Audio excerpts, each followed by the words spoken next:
বন্ধুরা, ঘরে থাকা সামান্য উপকরণে গ্যাসের চুলায় ভীষণ সহজভাবে রান্নার কড়াইতে ডিম ছাড়া নরম স্পঞ্জি বাদাম কেক তৈরি করে দেখাবো। মাইক্রোওভেন ছাড়াই ঝটপট তৈরি করে নিতে পারবেন। আর দেখুন কেকটা কতটা নরম স্পঞ্জি আর জালিদার তৈরি হয়েছে। সম্পূর্ণ ভিডিওটা দেখতে থাকুন। রেসিপিটা ভালো লাগলে লাইক, শেয়ার, কমেন্ট করতে ভুলবেন না। চ্যানেলটা সাবস্ক্রাইব করে আমার পাশে থাকার অনুরোধ রইল। দেখে নেওয়া যাক আমার আজকের রেসিপিটা। নমস্কার বন্ধুরা, আমি পাপড়ি পদ্মাবতী ফুড ক্রিয়েশনে আপনাদের সবাইকে স্বাগত। কেক তৈরির জন্য আমি এখানে একটা স্টিলের বাটি নিয়েছি। আপনারা কিন্তু যে কোনো বাটি এখানে ইউজ করতে পারেন। আর নর্মাল যে সাদা খাতার পাতা আমি দেখুন গোল করে বাটির মাপ করে কেটে দেখুন বাটির ভেতরে দিয়ে দিলাম। এখন আমি উপর থেকে একটু সাদা তেল দিয়ে দিলাম। আর এরপর ভালো করে আমি ব্রাশ দিয়ে দেখুন মাখিয়ে নিচ্ছি কাগজটার গায়ে আর বাটির গায়ে। খুব ভালো করে এভাবে দেখুন মাখিয়ে দিলাম। আপনারা ব্রাশ না থাকলে হাত দিয়ে মাখিয়ে দেবেন, কোনো রকম অসুবিধা নেই। আর এভাবে যদি আপনারা সাদা তেল দিয়ে কাগজটাকে এভাবে রেডি করে নেন তাহলে কিন্তু বাটার পেপার দেওয়ার কোনো রকম প্রয়োজন পড়বে না। আমি একদম ঘরে থাকা সামান্য উপকরণগুলো দিয়ে কিন্তু কেকটা আপনাদেরকে দেখাচ্ছি, সেই জন্য বাটার পেপারের এখানে কোনো রকম দেওয়ার প্রয়োজন পড়বে না। সাদা খাতার পাতা দিয়ে তৈরি করে নিতে পারবেন। এরপরে একটা বাটির মধ্যে দেখুন 1 কাপের থেকে একটু কম গুঁড়ো চিনি আমি দিয়ে দিলাম। আর ওই কাপেরই 4 ভাগের 1 ভাগ সাদা তেল দিয়ে দিয়েছি। আর এখন লাগছে 1 কাপ লিকুইড দুধ। এটা আমি ঘন করে জাল দিয়ে ঠান্ডা করে নিয়েছি। এরপর দেখুন খুব ভালো করে মিশিয়ে নিচ্ছি। আমি এখানে কোনো রকম ডিমের ব্যবহার করব না, ডিম ছাড়াই কেক তৈরি করব। যে সকল বন্ধুরা ডিম দিতে চাইবেন আপনারা ঠিক এই জায়গাতে একটা ডিম ভেঙে দিয়ে দেবেন। আর এভাবে ভালো করে মিশিয়ে নেবেন। দেখুন আমি ভালো করে মিশিয়ে দিচ্ছি যাতে চিনিটা খুব ভালো করে গলে যায়, কারণ গুঁড়ো চিনির ভেতর অনেক সময় একটু বড় দানারও থেকে যায়, সেই জন্য খুব ভালো করে এভাবে মিশিয়ে নিলাম। এখন আমি একটা ছাঁকনি নিয়েছি আর তার ভেতরে দিয়ে দিচ্ছি 1 কাপ ময়দা। ময়দা কিন্তু অবশ্যই এভাবে আপনারা চেলে ইউজ করবেন। ময়দাটা এভাবে যদি ছেঁকে নেওয়া হয় তাহলে কিন্তু এর ভেতরে অনেক এয়ার ক্রিয়েট হবে আর কেক কিন্তু খুবই স্পঞ্জি ফ্লাফি তৈরি হবে। আর ময়দার ভেতরে যদি কোনো রকম নোংরাও থেকে যায় সেটাও কিন্তু বাদ হয়ে যাবে। অবশ্যই কিন্তু এভাবে একটু চেলে ময়দাটাকে ইউজ করতে হবে। দেখুন আমি খুব ভালো করে চেলে নিলাম।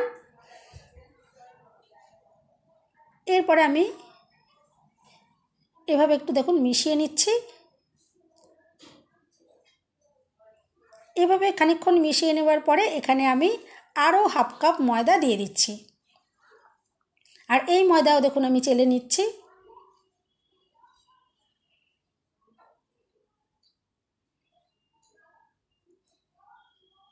এখন আমি এখানে দিয়ে দেবো অল্প করে একটু নুন। যে কোনো মিষ্টি আইটেমে কিন্তু একটু নুন দেবেন, তাহলে দেখবেন সেটা বেশি টেস্টি তৈরি হবে। আমি একটু অল্প করে এখানে নুন দিয়ে দিলাম। আর এরপরে যে লিকুইড দুধটা অর্ধেকটা পরিমাণে রয়ে গেছিলো সেই দুধটা দেখুন আমি অল্প অল্প করে দিয়ে একটা ব্যাটার রেডি করে নেব। আর যদি এখানে আরেকটু সামান্য প্রয়োজনও যদি দুধটা লাগে তাহলে কিন্তু আপনারা দিয়ে দেবেন, কারণ কারোর ক্ষেত্রে একটু কম বা একটু বেশি লাগতে পারে। আমি এখানে 1 কাপ লিকুইড দুধ ইউজ করলাম। আর এরপর দেখুন খুব ভালো করে আমি এটা ফেটিয়ে নেব, কারণ যেহেতু ডিমের ব্যবহার করছি না সেই জন্যে এটা কিন্তু খুব ভালো করে ফেটিয়ে নিতে হবে। আর কেকের ব্যাটার কিন্তু সবসময় এক দিক থেকে ঘুরিয়ে ঘুরিয়ে এভাবে রেডি করতে হবে। খুব ভালো করে মিশিয়ে নিতে হবে যাতে কোথাও না দলা ভাব থেকে যায়। দেখুন আমি খুব ভালো করে এটা মিনিট 5 সময় নিয়ে ভালো করে মিশিয়ে নিলাম। এরপর এখানে দিয়ে দিলাম 1 চামচ মতো ভ্যানিলা এসেন্স। এটা দিলে কিন্তু একদম দোকানের কেনা কেকের মতন ফ্লেভারটা আসবে। ঘরে যদি একান্ত না থাকে তাহলে কিন্তু এখানে আপনারা এলাচের গুঁড়ো দিয়ে করতে পারেন। এরপরে আমি এখানে নিয়ে নিলাম 1 চামচ বেকিং পাউডার। আর বেকিং পাউডার অবশ্যই কিন্তু এভাবে একটা ছাঁকনির ভেতরে আমি নিয়ে নেব। আর নিয়ে নিলাম 1/2 চামচের থেকে একটু কম বেকিং সোডা। বেকিং সোডার মধ্যে অনেক সময় দলা দলা ভাব থাকে, সেই জন্য অবশ্যই কিন্তু এভাবে ছাঁকনি দিয়ে ছেঁকে দিতে হবে। যদি এরকম দেখুন কীরকম দলা দলা রয়েছে, যদি এরকম দলা সমেত দেওয়া হয় তাহলে কিন্তু কেকটা পারফেক্টভাবে রেডি হবে না। অবশ্যই কিন্তু মনে করে ছাঁকনি দিয়ে এভাবে ছেঁকে ইউজ করতে হবে। এরপর দেখুন আমি আবারও ভালো করে মিশিয়ে নেব। আর তার আগে বেকিং পাউডার বেকিং সোডার উপর দেখুন 1 চামচ আমি নর্মাল জল দিয়ে দিলাম যাতে baking powder baking soda active হয়ে যায়। আর এরপর দেখুন আমি আলতো হাতে মিশিয়ে নিচ্ছি। বেকিং পাউডার বেকিং সোডা দেওয়ার পর কিন্তু আর জোরে জোরে কিন্তু ব্যাটারটাকে নাড়াচাড়া করা যাবে না। আলতো হাতে দেখুন এভাবে মিশিয়ে নিতে হবে। আমি আলতো হাতে দেখুন নাড়াচাড়া করে ভালো করে মিশিয়ে নিচ্ছি যাতে সব জায়গায় বেকিং পাউডার বেকিং সোডা মিশে যায় ময়দার সাথে। দেখুন খুব ভালো করে আমি মিশ্রণটাকে এভাবে রেডি করে নিলাম। আর ব্যাটারের ঘনত্বটা আপনারা দেখে বুঝতে পারছেন এখানে কীরকম ধরনের ব্যাটারটা আমি রেডি করেছি, খুব ঘনও না আর খুব পাতলাও না।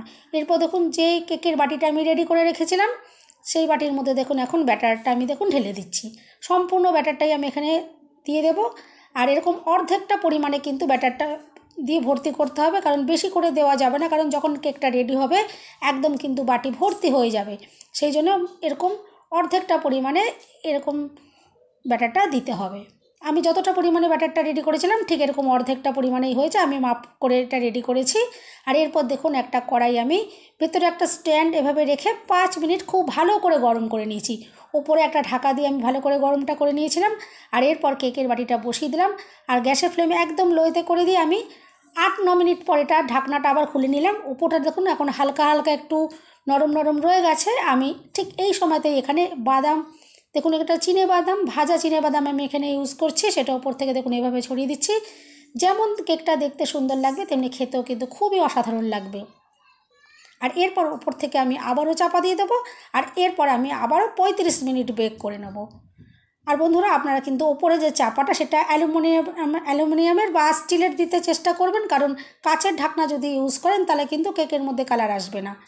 কেকের মধ্যে সুন্দর কালার আনতে হলে ওপরে অ্যালুমিনিয়াম বা স্টিলের যে কোনো ঢাকনা দিতে হবে। আর ঢাকনাটা খুব ভালো করে দিতে হবে যাতে কোনো রকমের ভেতরের তাপটা না বেরিয়ে যায়। ভেতরের তাপ যদি বেরিয়ে যায় তাহলে কিন্তু কেক তৈরি হতে অনেক সময় লেগে যাবে। দেখুন আমি 35 মিনিট পর আপনাদেরকে দেখাচ্ছি। কেকটা ফুলে দেখুন বাটি ভর্তি হয়ে গেছে। আর একটা কাঠি দিয়ে আমি চেক করে দেখে নিলাম যে কেকটা কিন্তু একদম সুন্দরভাবে রেডি হয়ে গেছে। কাঠির গায়ে কোনো রকমের ব্যাটার আটকে যাচ্ছে না, তার মানে একদম সুন্দরভাবে কেকটা রেডি হয়ে গেছে। দেখুন কাঠিটা একদম পরিষ্কার বেরিয়েছে। আর এরপরে আমি এটা গ্যাস থেকে নামিয়ে নেবো, তারপর ঠান্ডা করে আমি আপনাদেরকে দেখাবো। এখন দেখুন কেকটা ঠান্ডা হয়ে গেছে আর খুব ইজিলি দেখুন এটা মোল্ড আউট করা যাবে, যেহেতু ভেতরে আমি কাগজটা এভাবে দিয়ে দিচ্ছিলাম। দেখুন গা থেকে কিন্তু ছেড়েই রয়েছে, এটা কোনো রকমভাবে কেটে আর বার করবার কোনো রকম প্রয়োজন পড়বে না। বন্ধুরা রেসিপিটা ভালো লাগলে একটা লাইক দিতে কিন্তু একদম ভুলবেন না। চ্যানেলটা সাবস্ক্রাইব করে আমার পাশে থাকার অনুরোধ রইল। বেল বাটন ক্লিক করে রাখবেন যাতে আমি যখনই নতুন ভিডিও আপলোড করব সঙ্গে সঙ্গে নোটিফিকেশান সবার আগে আপনার কাছে পৌঁছে যাবে। দেখুন কেকটা কতটা যে নরম স্পঞ্জ আর ফ্লাফি হয়েছে আপনারা দেখে বুঝতেই পারছেন। আর কালারটা যে কতটা দুর্দান্ত এসেছে, আর যে কাগজটা আমি দিয়েছিলাম কত ইজিলি কাগজটা এখান থেকে খুলে নেওয়া গেল। দেখুন কতটা নরম স্পঞ্জি তৈরি হয়েছে, আপনারা দেখে বুঝতেই পারছেন। বন্ধুরা অবশ্যই এইভাবে আপনারা ট্রাই করবেন, দেখবেন ভীষণ সুন্দর লাগবে। এরপর আমি কেকটা আপনাদেরকে কেটে দেখাবো যে কেকটা ভেতর থেকে কতটা স্পঞ্জি জালিদার তৈরি হয়েছে।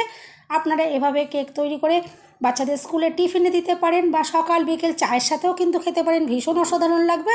আর দেখুন কতটা যে স্পঞ্জি আর নরম তুলতুলে তৈরি হয়েছে আপনারা তো দেখে বুঝতেই পারলেন। এরপর আপনাদেরকে একটু আমি কেকটা কেটে দেখাই যে ভিতর থেকে এটা কতটা অসাধারণভাবে রেডি হয়েছে। আর দেখুন সাইড থেকেও দেখুন কেকটা যে কতটা দুর্দান্ত কালার এসেছে।